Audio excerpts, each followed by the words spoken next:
Round the house they dashed, brandishing blotters.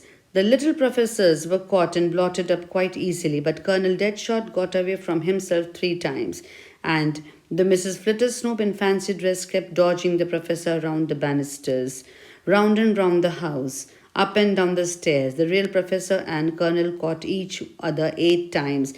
The half policeman was hopping about like a canary, shouting at the top of his voice. So they were just waving, brandishing is waving the blotters. The little professors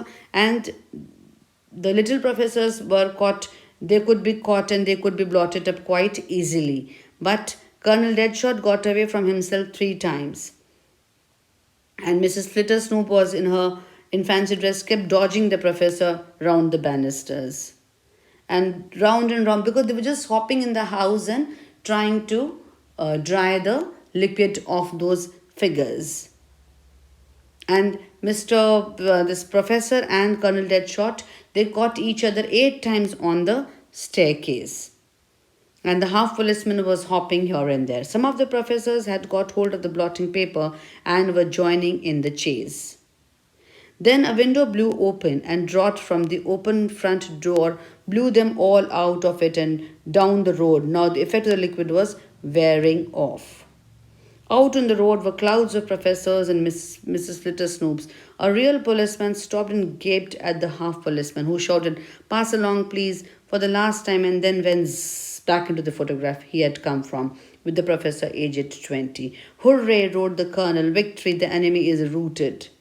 And so they were, for the sun had come out and quickly dried the wonderful liquid. Soon the road was strewn with photographs, which the colonel and the professor carefully burned, making an awful smoke all over the place. The professor wrote a book about his wonderful liquid, but nobody believed him.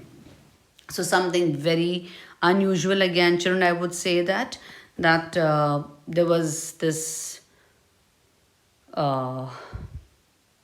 wind blew from the window, and all the photographs were on the road. And when they got dried up, and like there was one actual policeman who saw this half policeman hopping, and suddenly the liquid dried up and this policeman went zip back in the picture. So now and there was fine sun, so all the pictures, they got dried up, and then they were collected by Colonel Deadshot and the professor, and they all were burnt. And there was an awful smell all over the place because of the liquid also there.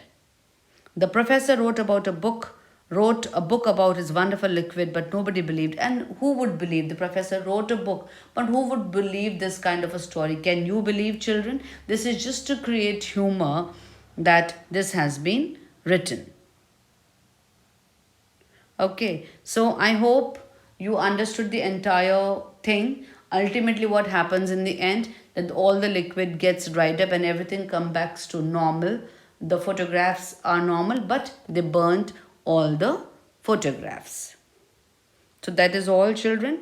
Now you all make an attempt to do this exercise which is given.